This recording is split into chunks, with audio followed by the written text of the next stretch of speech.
Ladies and gentlemen, welcome to The Scope.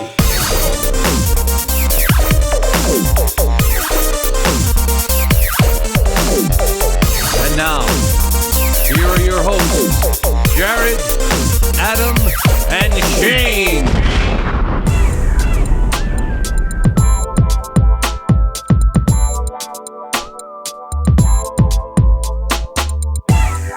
Hello, everybody. Shane in the house with Jared and Adam. Episode 242 of The Scope. 242 episodes! Plus miscellaneous specials, reviews. It's a lot of content. That's a lot of content. If only we could monetize it some way. Shane, if you want to monetize it, go to Patreon. Feel free, Jared. Feel free to sell it. We'll sell it later. But we're back, Jared, and guess what? Our Vikings are still 5-0. It's surprising. God, there's a big game this week against the Eagles. By the time this episode is out, the game will have happened, and I assume the Vikings are 6-0. Yeah. And let's not even talk about the Washington football team. Okay, Ugh. I'm fine not talking about it. All right. Well, we're not going to bore you with football talk. We got a great show coming up, Nerd Roundtable. And I wanted to do a pre-Nerd Roundtable question in the top of our show because it's big news, Adam, for me. It is. Okay. Very big news. This week, I finally finished a video game that I bought a couple of weeks after the PlayStation 4 came out. Wow. Any guess? It's a launch game. Assassin's Any guess? Creed? Nope. What else came out then? With the launch. It's a Sony game. I'll give you that tip. It's a shooter. Sony game. Oh, that franchise that they have that I've never played any of those. Killzone. There we go. Killzone. Explain this game in brief. It's very much like a Halo-y type of game, a futuristic shooter. Yeah. You've got different races on that are they all look human. It's really strange, but none of them are from Earth. Earth is never mentioned, and it's you're a guy who is fighting for one side, but soon finds out that his side could be just as bad. But yeah, I got this game on a pretty good deal shortly after the PlayStation 4 came out, which was 2013. So this game is 3 years old. Yep. And I've finished it. I've decided that I'm going to go through my back catalog and just start crushing games. Now, you mean you finished it a long time ago, but you just 100%ed it? No, I got just the platinum trophy? I took it out of the plastic and played through the 10 levels. That's what I did. So how long did it take? It took me a week. And it's only 10 levels, and most levels took about 40 minutes to complete. So How'd you feel afterwards? Like sense of accomplishment? I did, but the problem is when you have so many games that you haven't played, you just feel like, okay, what do I got to do next? But I was glad that I did it. Now, if I want to trade this hot game in, I can get like 50 cents for it. And that is the truth. It's about a 50-cent trade-in. So there you go. So, but my question to you two, what is the oldest game that you own that you have yet to play? Well, but you could look at like a Steam library. I'm going to talk about physical release. A physical release for one of your home video game system. Is there a game that you have yet to take? I trade them in, so I don't. What's the oldest thing you have? I literally have 2 games at home right now. What do you have at home? Can't remember. Battlefield? No, that's long. That's or long Battlefront? Gone. Yeah, that's long gone. Jared, what about you? I don't know. I have a whole stack of like cheap Xbox 360 games that I bought. Like you just go to the clearance rack at Target and buy them for $10. And you maybe like Dragon Age, the first one, or maybe Mass Effect. You have Dragon Age Origins? I think so. Oh, but yeah, for the Xbox. The PC version was really, really good, but the wouldn't it be the same game? No, they made it like tactical and stuff on PC. Well, that's bullshit. I have 3 games that I probably bought right around the same time. It would be Christmas a couple of years ago. One would be that Alien Isolation game or whatever. Yeah. Which I have yet to play. And I don't know if I'm going to play that game because it sounds like it's great, but there's a lot of randomness to it. Yeah. In terms of how the alien behaves. So for me to finish it quickly, it sounds like it would not be easy to do. Okay. I've also got what's another game? I remember Adam saying Pac-Man. to me on the show, "Are you really going to play that game again?" And I said, "Yeah, I think I will." And of course, I'm talking about Grand Theft Auto 5. It is the game that I beat down so bad on Xbox 360, and then I bought the remastered deluxe version on Xbox One. Yeah, and I love that game, so I still might put it in, but to play it all the way through again would not be great. Although maybe getting into the multiplayer could be kind of fun because they keep adding stuff to it. So I think it'd be fun if I had other people to play against. So yeah, I've got those 2 games, and I got a third game, which is Jared had mentioned it, the Dragon Age game I bought. The new one, Inquisition. Yeah, and that's a couple years old as well. I started playing Witcher, which was about a year old, and I just couldn't. I couldn't stick with it. It was too complicated for me. Yeah, I had that, and it wasn't clicking for me. Yeah. I do have an answer. Okay. I have Until Dawn. Is that the PlayStation game? PlayStation game. I played through that game. Yeah. It's a pretty fast game. Yeah. It's got problems, but it's also kind of cool at the same time. Yeah, I think Mr. Robot in it. So that's right. Yep. Hayden Panettiere. Yep. We're gonna get all Hayden Panettiere. That game came out August 2015. There we go. So that is my. That's not that old though. So a year. But like I said, but that game dropped in price very quickly too. Yeah. If I get a game and I'm just not enjoying it, even after a few weeks, I'll just trade it. Do you always play it, or so like if you get a game, is it something where I'm going to play this, or do you I got it and I will never put something on the shelf and just let it sit there for an extended period of time. Well, I just got Lego Avengers, and that might sit for a little bit. But I played through all of Star Wars Lego Force Awakens, 100% of that game, 100%ed it. 100%ed it. Is that an Xbox? Everything. Or, I got the Xbox version of that one. So you got all the achievements? Everything that you could get, Wow. I got. Impressive. It was impressive. Most people say we got to give 110%, but you think 100 is good enough. As they say in The Good Place, it's actually possible to give 104%. That's what you actually can give. So there you go. Old video games, guys. Great. I promise you in the next segment of our Scope show, the Nerd Roundtable, some of you may have heard of this. We do it from time to time. There will be more video game talk, and I'm excited to get into that. And also some other things that might be relevant to your everyday life. So let's take a quick break. We'll be back with more Jared, Adam over there, and me, Shane. And Scope, episode 242, right after this. Hey guys, want to support the show? Consider supporting us on Patreon at patreon.com/thescopeshow. You can pledge as little as $1 per episode, set a monthly cap, and cancel anytime, but you're not going to do that because you like us so much. Patreon helps you support creators directly, and your support means we can continue to make this show for you on a regular basis. So visit patreon.com/thescopeshow for more information.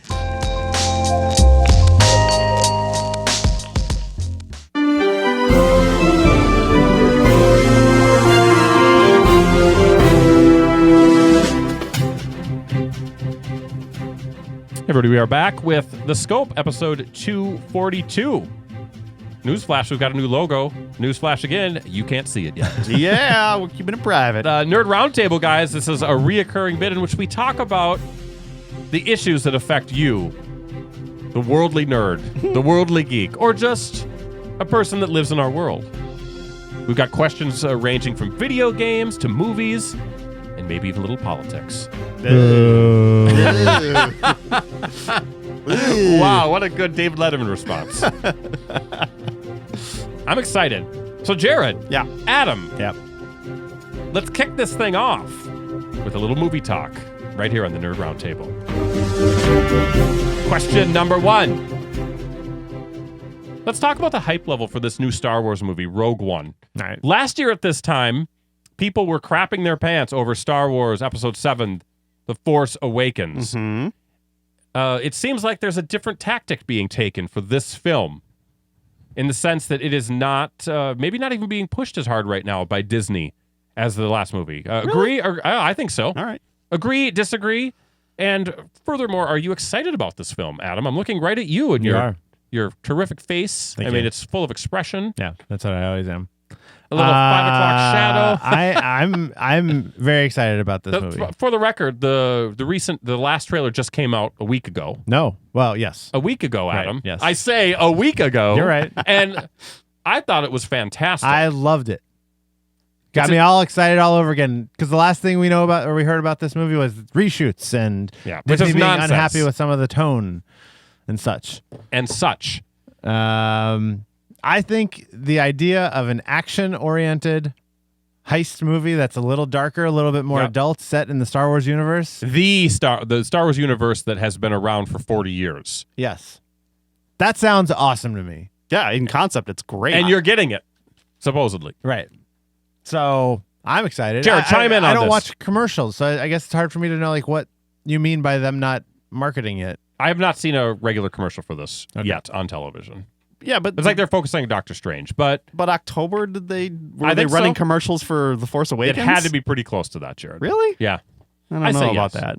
Oh, come on. Stick with the narrative, you bastard. We're creating our own news narrative. So you here. just create a headline and then you just argue to support it no matter what. Of course I do. Right. I don't know. I think maybe it's a little bit less, but it still feels like there's quite a bit. I mean, I maybe the place I'm coming from is a little different because I subscribe to the Star Wars YouTube channel and I watch a lot of their videos that come out. So, and they're talking about it. They've been talking about it for months. Of course they have. So yeah, I'm not, I think we've had 3 trailers for the film. Most films don't get that many trailers. This is not most films. I know, but we've had big toy releases already. I don't know. I feel like it's on par, if maybe not quite as much as The Force Awakens. It's definitely there. What kind of business is this film going to do? Kind of business. Poosh. Yeah, spell that, buddy. I mean, it's not going to make as much as The Force Awakens, right? No, but what did that do opening weekend? Let's find Well, out. let's talk about it for a $9 second. million. What I think that $9 million. what is fascinating about this film is that you are really working within a 70s aesthetic in terms of filmmaking and making something that it has to be appealing to people that are, 40 years removed from that. That is the challenge. But everything that I've seen in this trailer, Adam, feels like they're doing it. I agree. It is an exciting looking trailer. It's one of those where it's like if it weren't called Star Wars and you didn't see the Death Star and stuff, and you just saw like kind of a cool looking sci-fi movie, I'd be excited for just that. And then you add what is hopefully a good interweaving of, I guess, kind of the end of Rebels and the beginning of A New Hope. And what do we got? That's awesome. Yeah, you've got some interesting things for Easter eggs here, Jared. Yeah. I mean, you do, like Adam said, you have the possibility of you could tie in Rebels to this movie somehow. Mm-hmm. Maybe they don't. Maybe they don't go there, but it would be kind of fun if we got something. Well, they've already tied it into Clone Wars. What? The character that Forrest Whitaker plays. Yes. Is from Clone Wars. So we've got that. So we wonder if you're going to have any overlapping of time on that. The one thing that I was always concerned about with this film was the fact that it's introducing so many different character designs or, stormtrooper designs, things like that we've never seen anywhere else. Right. But it feels like they're doing it organically enough where it's going to work. Like they're specialized sort of troopers that you wouldn't necessarily see all the time, or they're covert op stuff that you wouldn't see all the time. It does run the risk of the prequel film that somehow has to exist just before a film that was made 40 years ago. Yeah. So how do you mesh that? And everything I've seen tells me they're doing it right. But you always have that risk of like, I think that's where the Star Wars aesthetic works in your favor, because everything's always sort of never been like super high tech looking. Yeah. It's always been sort of used and abused and worn. Unlike like in Star Trek when they tried to do Enterprise that takes place before the original series, and it looks completely way more advanced. Yeah, it just doesn't work. Star Wars, you can pull it off because they're not number one, they're not fixated on the technology at all, ever. But I had someone over IM, a friend of mine earlier this week, ask, how are they going to explain why this director Krennic guy isn't on the Death Star or any of his people aren't on the Death Star? I'm like, they don't have to. Right. I mean, the Empire is vast. Yes. And he happens to, he works. He's involved in the Death Star, but it doesn't mean he's on the Death Star. Right. This movie is interesting because it is a prequel, like the original, the prequel trilogy. But the difference is the prequel trilogy, you knew what happened to everybody else, before you get to the end of those films. Who lives, who dies. Right. But with this one, you've got this subset of characters that are obviously brand new to the Star Wars universe, but maybe they live, maybe they die. I think that's part of the tension. Like you have a built-in tension here. Well, and which you did not have in the prequel trilogies. Well, again, they're new characters. We don't Yep. know what their fate is. And I mean, theoretically, this is a completely self-contained story. Yeah. Like there won't be, we might hear about them, or there might be some, other spin-off. But theoretically, this is going to be it for them. Yeah. So they have I mean, to tell. they could easily kill all of your. I mean, I don't think they would do this, but you could kill all of your main good guys in this film. Sure. Absolutely. And that would be a stunning thing to do, and a bold thing to do. Which, I mean, they've been characterizing it as a war film, so you have to expect casualties. yes. So that I think is very intriguing to me. There is a mystery, there is a tension built into the film, and you combine that with a terrific looking picture that we've seen in the 3 trailers, we've seen in the screenshots. You've got some interesting character designs, interesting stormtrooper designs. Some of them very Ralph McQuarrie-like. Yes. Which people always love that stuff. And, that aesthetic was really brought to the forefront in Rebels. I mean, that was the whole idea. We're going to make it look like his painting. So it's fun to see some of that stuff carry into Rogue One. And a pretty strong cast, too, if you think about who is actually in this. Mm-hmm. So I think that everything's looking up for this film. I can't wait. I mean, except obviously for the Mary Jane. Of course. Primary. Of course. Heroine. Of course. Adam said Right. it. I've told a lot of people on Twitter how I feel about it, though. So I'm sure they'll fix this. Of course they will. Right. So, The Force Awakens opened with $247 million. The opening weekend. What are we thinking for this one? Is this rated PG-13? Probably not rated yet. Oh yeah, I guess. I say, is that worldwide or just US? That's domestic. I would say 200 million. we were doing Price is Right rules. No. No. We're not, There's no prizes. It's not a contest. We're just what we're guessing. I think that it probably does 50 million less. But maybe I'm wrong. Maybe it comes out and, people get really excited about it. I don't think it'll do more. It could No. be equal-ish. But I think 200 million is. I don't know what they're estimating. Well, they've already in conference calls when they're talking about profits and stuff. Yeah. They've already said, we do not expect this film to do Right. Force Awakens business. and it seems like it's probably not being marketed towards kids as much as The Force Awakens. Except for all those toys. Yeah. I'm going to go we even know more who's really conservative buying those. and say 180 million. So Jared's going a little lower, but that's still pretty good. Still For good. Star Wars, what spins out of it. Yeah. I think that more than likely you will see bigger box office for the episode-centric films, especially because, you're going to have recognizable faces. And it's also the first one in this Star Wars storyline, so people maybe are cautious. They want to see what the reviews are. I don't know. Maybe they're not. Maybe they don't care because it's Star Wars. And it's the fact that this is the first Star Wars film we've had that's come out a year after the one before it. Right. I mean, at the least, it's always been least on most 3 years. So whatever. Right. So it's exciting. But you know what I will say, when The Force Awakens came out, I think there was still a lot of hesitation from people because of the prequel trilogies. Sure. Sure, but that wasn't. They were still going to go see Yeah. it. Yeah. I mean, Probably. how many years has it been? 15 years since I just then, mean so I wonder what happened from Iron Man to what was the next Iron Man 2. Iron Man 2 is the next. I believe the so, next yep. one? Okay. That was Well, it was Incredible Hulk the same year, but we don't talk about that one. Yeah. All right. Question number 2. Let's move on to video games. With the Sony VR system now on the market, does anyone in the room have any interest in this expensive peripheral, which runs, I think, between $300 and $500, depending on the setup you get? I think it's 4 and 5. Is it 4? Is it $399 and $499? Yeah. Also, is this thing being VR, is it going to succeed? I mean, you've got 3 different headsets now. Mm-hmm. Is this something that's going to catch on with the general population? Adam, we'll start with you. I really hope it does. I think it is probably the first, big game change as far as video games that we've seen in, I don't know, any generation, since video games, right? It's since the Atari. It's been, I mean, I guess you could go before that too, but Sure. it's play a thing on screen, I interact with it with a controller, and that's it. And I know the Wii and then the Kinect kind of sort of were able to move that paradigm a little bit, but Move the needle, but Yeah. not quite. and it was very gimmicky. Yeah. And I think this will be gimmicky initially at first, but every reaction that I've seen from people when they first experience good VR, it seems like it's something else. Have you tried the system Yeah, out? I did the but not PSVR. I did the was it the Oculus that they had at Best Buy? Yeah. I could have done the PS VR if I wanted, and I just didn't. So, and I think it's great. There's a lot of issues with them. There's with Oculus and Vive needing a powerful PC rig. Yeah.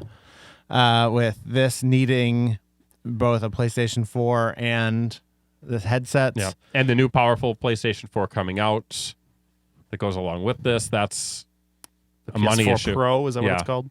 Right. But I mean that doesn't have anything to do with PSVR. I'm talking more about the adoption rate. Oh, sure. It sort of splits the markets. But Yeah. whatever. I don't know. I don't know.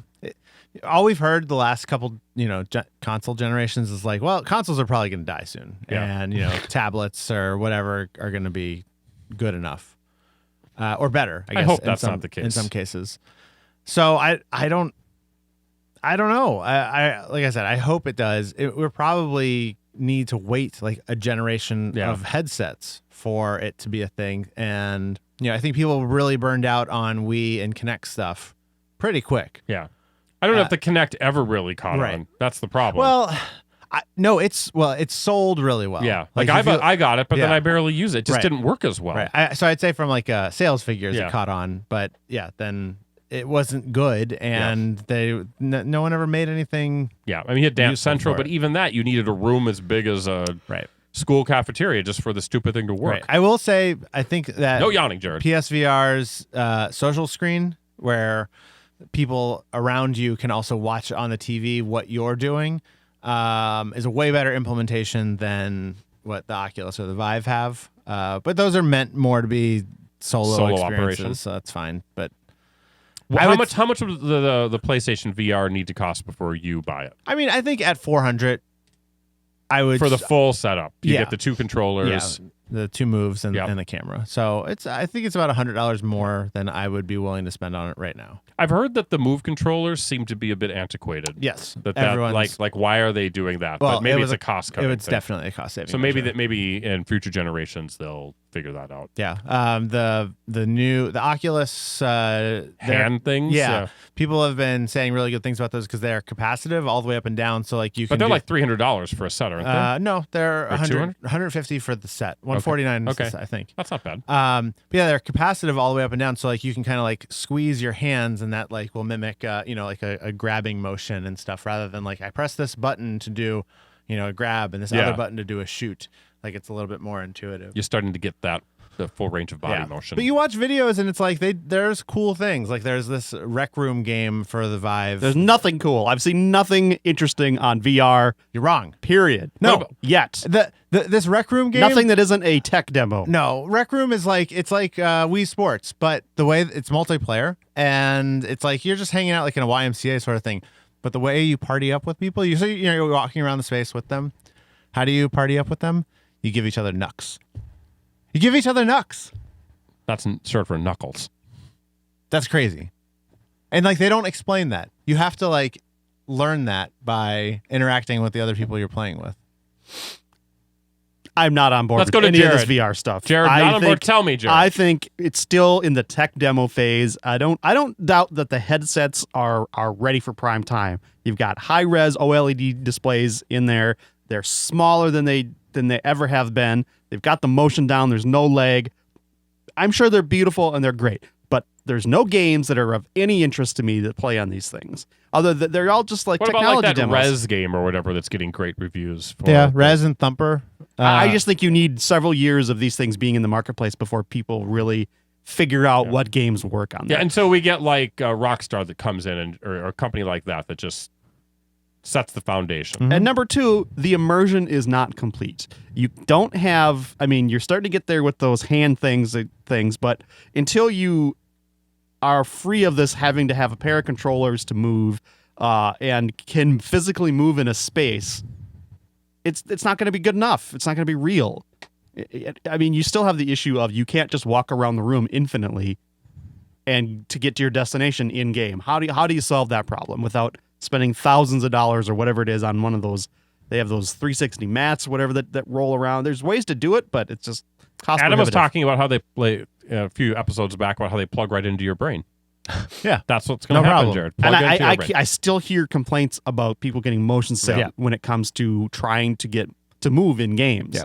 I mean, Like, I think that'll be Until an you issue. solve these problems, I'm Right. not interested. Yeah, I think with home VR, for the most part, you will never have that complete immersion because it's just too cost prohibitive to Sure. do something like that. But I mean, you make but the you'll start getting experiences closer. not need it. Yeah. you know? Talk to me in the next generation when this kind of feature is baked into the release. Yeah, I think that's fair. PS5 comes out, it's VR from So day are you one. saying that I cannot talk to you about VR now for at least 5 years? No, I mean you can talk to me. I'm just Okay, not. I'm not interested. I want to make sure that I'm I not don't hurt our interested friendship. personally in spending any money on it Yeah. So until it's way more mature. So you wouldn't? There's not a lower. Let's say if you could get a VR setup for $200, the Sony VR, would you spend $200?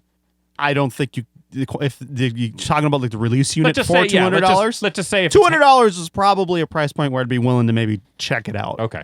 I don't think that's not reasonable considering the price of the Xbox One right now. You know, I mean that thing debuted at was that $500? Was that I think it might have $499? been $499. And it is sub $300 now. Yeah. So I mean, this is apples and oranges, Yeah. right? But it's like We'll have to see how it. Like for instance, before I came over, I checked the Best Buy website just to see could you get that VR unit, because a lot of times with new hardware like that, it's just gone, and you could still get it in a number of stores. So it's not like it's burning up the shelves, but it is more expensive than a system. So that's the issue. And there's nothing. What do you play on? Yeah, I mean, there's a few games, but like Jared said, there's nothing. There's not like that killer app that always seems to be out there that everyone's like, oh, there's a Resident Evil VR game. That, see, you're wrong. Pornhub VR. there we go. There's no doubt this is the future. This is Yeah. where things are headed. I just think there's many, many years of development before it's really there and accessible and interesting to me at all. Right. Let's move on to the next question, guys. Video game quickly. I don't want an explanation. I just want an answer. What is your must-buy video game for Christmas? One game you're buying this year. What is it going to be? Think. The Last Guardian. Last Guardian from I don't Adam. know. I really only have one that I've been tracking it all, and it was my pick last week, and that's Battlefield 1. Gotcha. It's already out by the time this episode airs, so maybe I've gotten it, maybe I haven't. I don't know. Still deciding. Or maybe it's on my Christmas list. Yes. I don't know. But I just I have games I haven't played yet, so I'm just not like I have a season pass to Star Wars Battlefront, and I haven't even played the Death Star Trench Run yet. Wow. Which is shameful. I want to come over to your house and watch you play it. I probably would say one of the shooters, Titanfall. You know, it's funny. I've seen some things online about how people are saying it's a very deep gaming season, and I don't necessarily feel that is the case. I think we've got a lot of the same stuff with a couple of nuggets. They said that about the summer movie season too, Shane. Yeah. It was going to be deep, but it was all sequels and it was mostly crap. And it was not great. All right, so video games covered. So, guys, I want to dig a little bit into the political season. Finally. Where's my sad trombone? Where are we? How many weeks out are we? We're 24. Well, okay, so we're today, really today? 2 weeks out? We're 24 days when we're recording this, so -7 plus 4 for taxes. Did you carry the one? 17 days. 17. We're 17 days out of God knows what's happened in the time that we've recorded this. Can you, okay, so, everyone I think knows we record these in batches. Do you know that the Billy Bush audio tape was 8 days ago? Doesn't it feel like it's been a month? Yeah. 8 days. And NBC knew about that stuff. I Yes. mean, boy, oh boy. Oh boy. Yeah, who knows what has happened? But let me start it off by saying this. And So wait, so this is coming out the 24th. Okay. and election So, day yeah, it's is like- November 28th. Right. So when this comes out, we'll be basically 15 days away. So from the 2 weeks election. All away. right, Monday, yes. God knows what's going to happen in that time period. But let me ask a general question about the coverage of the election, and then we'll get into specifics. But Adam, Yeah. who's had the best comedy political coverage this year? I know that Jared doesn't watch a lot of it, but Yeah, I I watch mean, a lot of it. Samantha Bee. I think Samantha Bee has been great. I think it's Samantha Bee. John Oliver. And he doesn't always do politics. right. That's the thing. And John Oliver falls into that thing where like a John Oliver joke has the same template all the time. Yep. Where it's like he talks about a thing, makes a joke, makes this weird comparison to you know, like it's like a frat boy who's getting hit with the beanbag. Yeah. You know, I mean, and the crowd laughs. I love that show. I think it's very funny. But I think Samantha Bee is on an entire another level. Yeah. This season. Jared, Okay. do you concur, or do you just do? Are you? I mean, what I've seen of Samantha Bee and what I've heard about what she's doing, I just haven't had time to watch a lot of it. She's phenomenal this season. She comes across. There's a lot of rage there, but it's pointed and it makes sense. And honestly, the fact that you have a different, strong voice in there that is not a male voice, I think that actually makes a difference. Yep. I mean, you get a whole new perspective. I was telling Jared that I've been getting a huge kick out of Seth Meyers and his A Closer Look stuff, which I think is just, it's what I wish that Weekend Update could be now. I think Weekend Update just is, not as strong. Yeah, I think that his stuff is pretty good. Sure. I think the first 2 Weekend Updates have been surprisingly strong. They've been good. I just don't like them as much as other people that have come before. Do you know That's the problem. friend of the show, Molly, attended a wedding that Colin Jost was also at? Really? Yes. And any tidbits of fun? I think he dated someone that was like in the wedding, Gotcha. and he was kind of a smug SOB or something. He seems like he might be a little smug, but then Molly thinks everybody's smug. So Does she? Is that her? That's her thing. So we like Samantha Bee, Bitches. we like John Oliver, but Double we all bitches. agree that he also will talk about plantations in Venezuela for an episode that don't really apply. Or FIFA. Or Always FIFA. He loves that FIFA. We like Seth Meyers. Let's talk about Stephen Colbert. Who? Stephen Colbert. Mhm. What do you think of his political stuff? Haven't watched anything on the. I think it's failing to make an impression on people, which is sad. It's too bad because the guy's hilarious. I agree. Is this the NBC or CBS curse again? Always playing second fiddle to what's going on NBC? Or third fiddle, or third depending on fiddle. the week.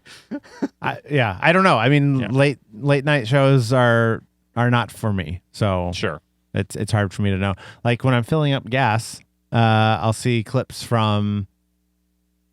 I guess Fallon is what's And playing there. we talk about Fallon as a political commentator, and it's a joke. I'm still angry at him for his softball Trump interview, by the way. Yeah.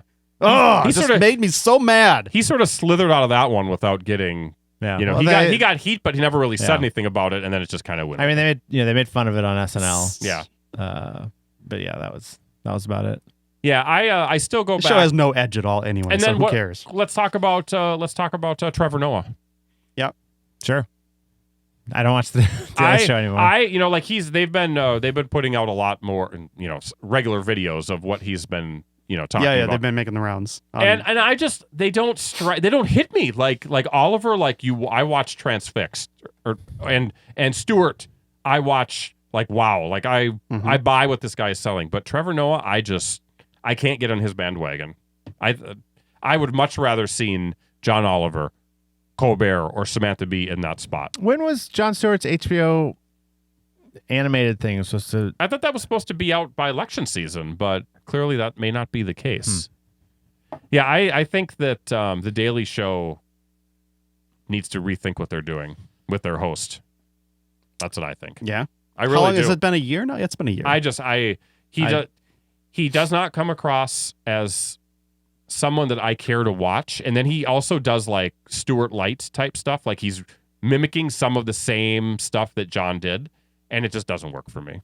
I'm sure he's very smart. I'm sure he's very terrific, but he just, I would watch Samantha Bee 100 out of 100 times compared to him. Yeah. And maybe it's because he does a daily show and she doesn't, where you can get that essence of what you need to say. You can get the best half hour versus, Trevor's doing, 100 minutes of it every single day. Right. It's not as easy. What's been going on Stern? Does he talk about this at all? It's funny. He doesn't talk a lot of politics because, I think that he is a friend or friendly with Trump. Mm-hmm. But he goes on record as saying he is a Hillary supporter. Yeah, But he hasn't doesn't- recently.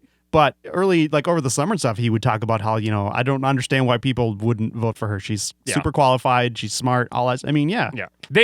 He does not take big swings at Donald Trump, though. Robin might be more likely to go after him, but he kind of does it through. They have a couple of celebrity impersonators on there. They have a Hillary. They've got a Trump, and so they'll have them on there, and they'll do comedy bits with them, and they'll hammer them pretty equally. But in terms of Stern saying what is going on, it's very, very lightweight. Okay. Robin will bring it up in the stories, in the news at the end, maybe hit him a little bit, and seems like Howard kind of moves through him pretty quickly. I saw that they were on break this whole past week. Yeah. So yeah, they've done some funny political stuff. There's no doubt about it, but it's not. There's no outrage over what's being said. I imagine his audience is, I bet his audience is predominantly white men. So you would think that there's probably a good chunk of Trump support. He and he takes callers with Trump supporters. Yeah. Regular callers that I can't remember, Joey from Pittsburgh or whatever. But yeah, I'm surprised that he has not taken up this battle other than what he's done, which is fairly minimal. Mm-hmm. It's too bad. Because I think that he would. I mean, the most he'd say is like, "I can't believe Trump is doing this. Like, he's had such a great life, doing what he wants to. Why would he ever want to be president?" And then he'll joke about how maybe Trump will make him a Supreme Court justice, which might not be out of the realm of possibility. Yeah. So we're talking about that. Let's get to the big question: how is this going to play out? I mean, at the end of the day, is it a foregone conclusion that Hillary Clinton wins the presidential race? But then how does that affect what is the down ticket vote or whatever that's called, where you have other influential races across the country dealing with local, state, and national government races? Are we going to see any big change? Are we going to sort of be where we're at now, where we've got a Democratic president and then everything else is sort of controlled by the GOP, at least on the national level? Jared, we'll go to you. Jared. We're pundits now. I'm sort of the opinion and the feeling that Clinton wins presidency. I feel like there's a really good chance that the Democrats take the Senate back. And I think they make up ground in the House. I don't think that there is mathematically a chance for them, obviously, to take the House back because every seat is up for it. But that would be they'd have to run the table for the most part. And that's not going to happen. I don't see that happening. You have a different presidential nominee. Maybe you do that, but she's polarizing enough. Adam, I honestly feel like the Dems will do better in down ballot races now than they would have a few months ago, just because of the way the Republican Party has sort of just split and fractured, and Trump and his cronies are completely on their own, unhinged at this point. And I don't know what has happened in the real world since this episode was recorded. Maybe more GOP people have decided to drop out and not support him, or have actually decided to say something about his horrible behavior. But as we're recording this, that is the big question: is will the GOP leadership, as it stands now, have any backbone when it comes to their presidential candidate who is basically burning the place down? Adam? So, a couple things. Please. One, I am now an election judge which is a very interesting thing, a salient issue. Do you have a pickup truck with American flags and a metal cage in the bed so you can lock up people you've profiled as not being... You're not going to see that kind of crap in suburban Minnesota, in exurban Minnesota. But you may see that, and in other places, where you have more Trump supporters, you're going to see some of that stuff, which is illegal. Well, it is illegal. You're not allowed to intimidate voters at the polls. You're not allowed to politicize you're not allowed to campaign at a polling place in Minnesota, and that includes having a bumper sticker on your car. You have to. We were told if someone complains, you're supposed to ask them to give them some blue painter's tape and cover it while they're parking. That seems a little crazy, but okay. I mean, no one's.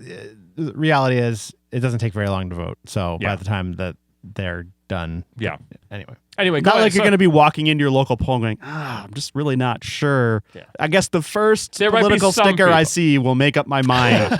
Oh, Hillary it is. So what motivated you to do this, Adam? At my work, we get 8 hours of volunteer paid time off, and we're encouraged to use it every year. And I don't. Oh, you know what it was? I voted in the primary, and one of the I don't know 90-year-old ladies. She was like, it was me and Mandy, and she only talked to me and said, Well, "Oh, look at you. You're very handsome. sir, if you're interested and you want to volunteer, we need election judges for You can the do that general while your election." wife is staying home and baking your dinner. Right. Just didn't even look at Mandy. She wasn't there. So I was like, I don't know, that's a cool thing I guess Yeah. I could do. And then I talked to the city clerk who runs the thing, and she's like, yeah, fill this out. That's I did. awesome. Yeah. You might be the youngest guy there. No, I we know. did training on Wednesday. There were 2 high school seniors, Well, good for them, too. and there were probably 3 or 4 other people that were 30s. So where I'm does that excited take for us? that day. I did look at New Brighton's voting in the last couple elections, and it's like 60-40. Dem versus yeah, Repub. yeah. But right near City Hall in my city, there's a giant Hillary for prison For prison? banner on like this person's fence that faces the main road. Like there's crazy people everywhere. I was just talking to someone the other day about locally in St. Louis Park, there is a neighbor that has a Confederate flag. Nice. And Trump signs. Yeah. I mean, just I love- brazenly putting it up there. Yeah, Minnesotan Confederates. Yeah. Like what? Yeah. There's like people in the South at least can pretend it's history. Like what do you got? Yeah. Anyway, 538 says it's 85-14 right now is the percent chance of winning. Yeah. So I think it's a foregone conclusion. Paul Ryan thinks it's a foregone conclusion. It's not. At this point. You got to get out there and vote. Right. Yeah. Yes, it is a foregone conclusion given that people actually do their civic duty. Sure. But that should energize people, right? People want to be part of a winning team. And you hope that people understand that you're both voting for Hillary, you're voting against Trump, and you should also be voting against the enablers of Trump, right? Mm-hmm. And I think Obama's out there making like a strong case for that. Not forgiving the people that kind of have allowed this to happen. But then every day you have these stories where like Trump's out there saying how it's like, it's going to be a rigged election. Yeah. He's not going to concede. No. Right? Like, Yeah. like I Yeah, read, where is his place in history after the election is over? What is his part to play? Well, he goes away silently, Does and he go he's- away, or is he still going to be out there, He trumping his he own may- stuff, Jared? He may not, but the mindset will not go away easily. No. right. Well, I mean, I think the cynical view is, he starts Trump TV. And, he has 10 million people that are interested in it. And even if only a tenth of those sign up for $8.99 a month or whatever, it's great. Works out perfectly for him. I mean, I'm with Jared. I think that I'm not running though, so please don't vote for me. Democrats have a good map as far as winning the Senate is Yeah. concerned. So I think that because assuming Hillary wins, they also only need a 50-50 split in the Sure. Senate. The House, just with the way gerrymandering works, it would take a wave way bigger than what we saw in 2010. It seems unlikely, and they would lose it again 2 years later anyway. Yeah.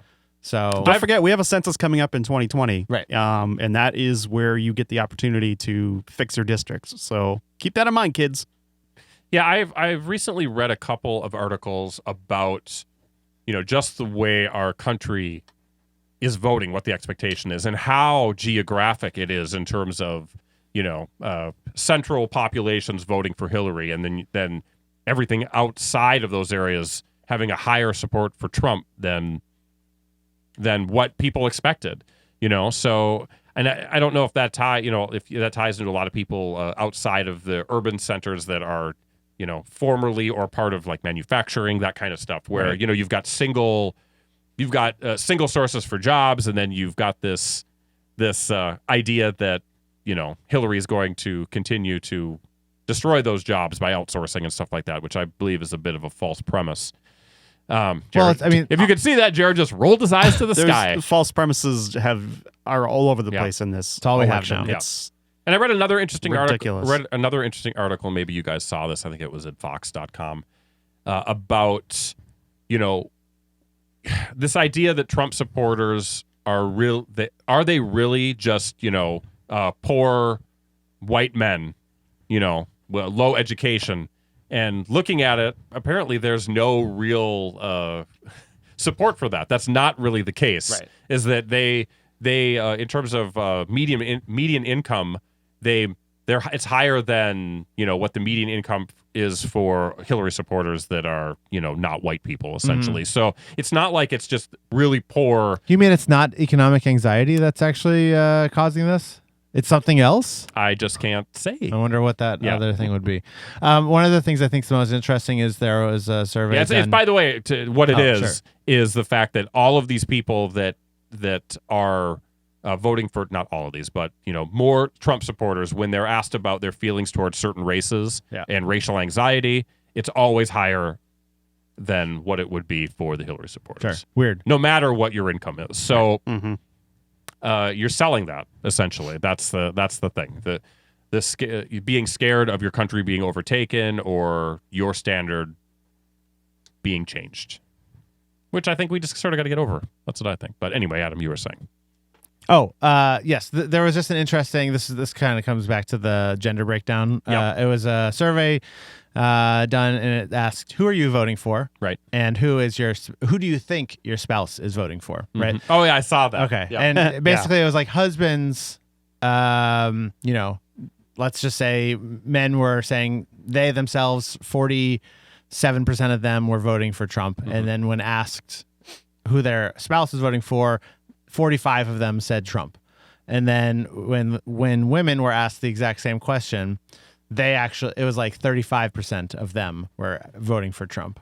So like there's that 10% gap disconnect where it's just interesting that then there's these other things about like stories about women in the South who've been like ostracized from their families for saying they won't vote for Trump and just I don't know. It's insane. And it's like, it's not when you're on like the winning side, like, like in 2008 at this point, I think everyone was pretty sure Obama was going to win. And it was like, yeah, this is going to be awesome. And like Palin had like introduced a weird bad element, but like otherwise it was like pretty exciting. Yeah. This is not exciting. No. It's just like, I just want it to be done. Yeah. And how many Hillary signs have you seen in people's yards, or even Trump signs compared to other years? I don't see them. Right, They're I've nowhere. seen almost no signs. None. No, I see signs for local elections. Yeah, it's but only that's- local stuff. I was interested. So we drove up and down the St. Croix River, and I saw not a lot, but I saw a few dozen Hillary signs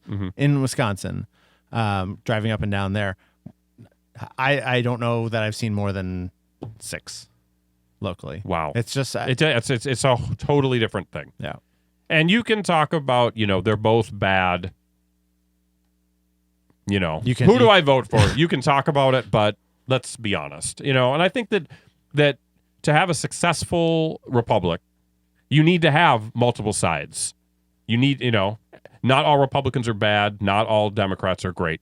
I don't know. My mom sent me an email that said Rithuglicans, so I'm pretty sure they're all bad guys. But, I heard it first. Moms agree. Rithuglicans. I think in this case, some in this room might argue that Trump is cut from a different cloth.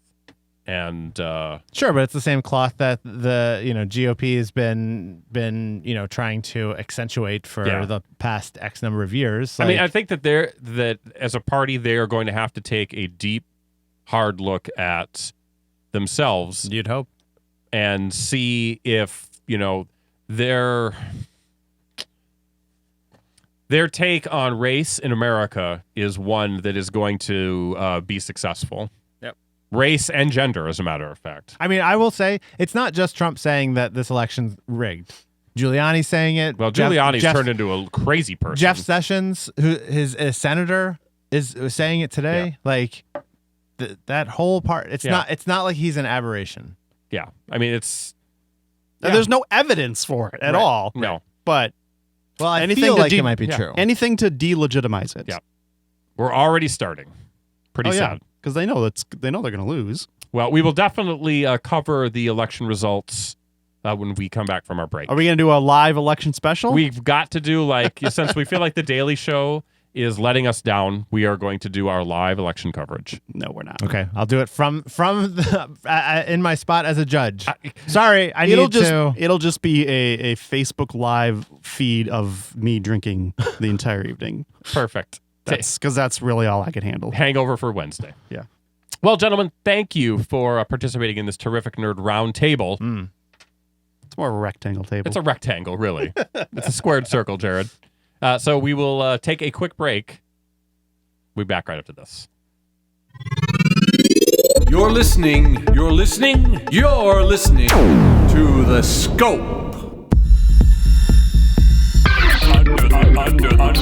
Under the Scope. Yes, indeed, it's Under the Scope. And it's coming soon.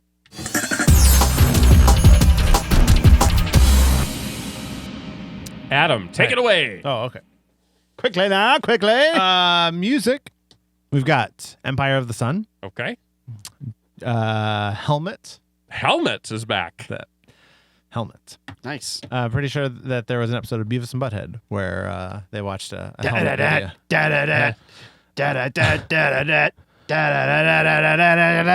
That's the helmet song. It sounded when we first started. I thought he was doing a Beavis and Butthead imitation. It sounded like the Sports Center thing when you first started. Like a Thrasher Sports Center. Yes. Rachel Sage, Testament, yeah. Takei Maidza, and Tove Lo. Not Love. It's not pronounced Love. decay. Like, okay. Movies, only Tsunami. 2 movies this week. It's weird. American Pastoral, which Right. is that I could Ewan have McGregor. got screen tickets for that, Jared. Yeah. Very, very bad Really? responses right now. Yeah, Okay. like 20% on. Well, we're out of that. And Inferno, the Dan Brown, Yeah. Tom Hanks movie. Quick thing about movies, you may have noticed that the Scope has not been reviewing as many movies. Yeah. And part of that is Jared's going through puberty, and we've got to get him through it before we can do that. But the other thing is that we've sort of decided that our time is valuable enough, and if the movie looks like a sure stinker, a lot of times we don't bother. Because fair. why go sit and wait for an hour and a half, 2 hours beforehand to see a movie that you hate? And honestly, a lot of the marquee movies, the high-end ones you want to see, they haven't been doing passes as much that we've been able to get to. So it's just like, So, yeah. There was one I got passes for this week, Jared, that I really wanted to see, but I was too tired to see. It was that teenage movie that I sent you that link for about something. Yeah, but that doesn't come out till November sometime, so we might get another chance. Anyway, Adam, keep going. All right. Home video. We've got Rock and Rule. I don't know. Marquee. Tank Girl. Finally got a Tank Girl. I'm sure it's appearance. been out before, but there we go. is this like an iTunes release or something? I don't know. The Exorcist 3. Ooh. Beauty and the Beast. The Enchanted Christmas. Mm. Captain Fantastic. Papa. Hemingway in Cuba. Excuse me. Uba. Papa. Papa, can you hear me? We got the Mofungo. Lights Out. Big Dominican lunch. Nerve. You know what was interesting? Papitas. Did you guys see they re-released Nerve? Nerve was that movie with James Franco's younger brother. Yeah, What's his name? Yeah. Mark Franco? Mark, sure. John, Joey. Yeah. Dave. I believe Dave Franco there is you the go. one. And what's her face? And, something Roberts? Emma Roberts. Julia Emma Roberts. They re-released that movie Why? after it left the theaters, and they did this weird thing where like they were only selling tickets through like this app. Okay. I don't know. Did it it's work? I have no idea. It was happening during the state fair, and I was just kind of interested to see how that played out, and I have no. That's another movie that we could have seen, but boy, it looked really stupid. Well, Talladega Nights, The Ballad of Ricky Bobby. Wow, what is with this? I don't know. The Idol, Hunt for the Wilder People, and Mr. Church. Video games. Yes. We've got Batman, the Telltale series, Episode 3, New World Order. That one's getting okay reviews, the Batman Telltale series. But it's like all the Telltale It's games. all text. I was like, I don't need it. Corpse Party. My kind of party. Corpse Party. Dragon Ball Xenoverse 2. Dragon Oh Ball my. Xenophobia. You guys watching Atlanta? Yes. Still? Did you see the episode with the black guy who identified as a white guy? They had a Dragon Ball Z There was a reference, yeah. in that, and I was really That was a deep dive. You Like, ever explain why they had a black Justin Bieber? no. Yeah, we read about it. It was just because they wanted to do sort of an alternate universe type of thing. And That's cool. I was just curious what the reason was. And they said another part of it is that, why it wasn't completely the only reason that they wanted to show that the behavior that Justin Bieber gets dinged for as a white kid, it's looking at completely differently if it's done by a black person. Sure. So that was part of why they wanted to show that. I just thought it was an interesting choice. I'm like, Mandy thought it was. they didn't explain it at all. They just did it. I think that they were looking at white guys initially, but then they changed it up. But I thought it was cool. Yeah. I compared before that episode. I compared the show to Louie, and that it's kind of like a weird, dreamy reality or something. Yeah. And then the episode, the episode after that, really solidified that. I tell Jared that show is a show that I have so much difficulty relating to. Mm-hmm. Like it just does not speak to my life at all. But I love pretty much everything about it. The last episode was a little weird, but generally speaking, I just find it fascinating. The talk show one you thought was weird? That might be my favorite episode. A lot of people said it was really funny, and I was like, You don't watch enough BET, I get it. I think that's it. Next up, Exile's End. We've got Just Dance 2017. King's Quest, Chapter 5, The Good Knight. World of Final Fantasy. Yomari Night Alone. Clockwork Empress. Alice VR. Berserk. Crows. Neo Atlas 1469. Through the Woods. Hey, have you guys seen the thing on the internet where like when people will like screenshot something that says the numbers 6 and 9 somewhere near each other, and then they'll say nice? No, that's a thing. That's a thing. Okay. I think that's funny. Like that sounds like something I would do. Like if the temperature is going to be like the high is 69, they'll like screen cap that, Sven Sundgaard pointing to it, and then they'll just say nice. I like that. I like that a lot. Through the Woods, Weeping Doll, Carnival Games, VR, Dragon Ball Xenoverse 2. It's I'm everywhere. here twice. And Titanfall 2. The game's so nice, he mentioned it twice. You got it. Titanfall 2. But guess what, Jared? There's one more thing. What's that? Hit it or miss it. Hit it or miss it. Done. Who does it this week? It's me. Okay, I'm doing a Shane special hit it. A shame. Do it. For this week, we have a re-release of a game that dominated your video game life for so long. Can I guess what it is? Sure. Is it Skyrim? It is the Windows. I don't know why there's a re-release for whatever. PlayStation 4 and Xbox One re-release of The Elder Scrolls V Skyrim. That game is great. Did dominate my life for a long time. What's it bringing to the Xbox? And mods? To some extent for the PlayStation PlayStation 4? Mods. Mod support. So Jared's so entertained over there. The Xbox One will have full mod support, they're Okay. saying. PlayStation 4's version will have limited mod support. So For the record, you're not going to I'm not going to get it because there's nothing in that game that I haven't done, with the exception of like additional DLC, which wasn't that much, I don't think. So I'm not getting it. I loved it, but give me a new Skyrim. There you go. There we go. Wrap it up, Jared. Under the scope. Oh, yeah. It's your boy, Jay Rizzle. Jay Rizzle. I gave him that nickname. Hey, folks. Thanks for sticking with us this long. I know it's late in the episode, but still, if you'd like to write into the show, you can hit us up at comments@thescopeshow.com, or please call our voicemail line 612-21-SCOPE. That is 612-217-2673. Please do call it before I get another message from Google saying, hey, you haven't used this number in a while. We're going to shut it down unless you use it. So give that number a jingle. You can also hit us up on social media. We are on Twitter. We are on Facebook. Those links are on our website at thescopeshow.com. Probably still hasn't been revamped by the time you hear this, but it's coming. It's coming, folks. You can also watch this show or listen to it on YouTube, youtube.com/thescopeshow. Or if you'd like to support the show. Yes, you do. And our crazy accents. Yes, Adam was right. That really did not carry through. Nope, did not. You can hit us on patreon.com/thescopeshow, where you can pledge as little as $1 an episode, cancel anytime. Don't do that, though, because we don't want you to cancel. Never cancel, Adam. We're looking at you. Or support us by shopping on Amazon. Who doesn't do that? It's Christmas time coming up, Jared. Thescopeshow.com/Amazon. Are you Click on the using link. Amazon, Adam, I always use for our stuff? Good job. Me too. All right. I just put a... I can't help, even though I probably shop at Amazon the most of the three of us, because the account's under my name. Is that a challenge? maybe we should put it under, like, my daughter's name, and then we could all... It's illegal. Or unethical.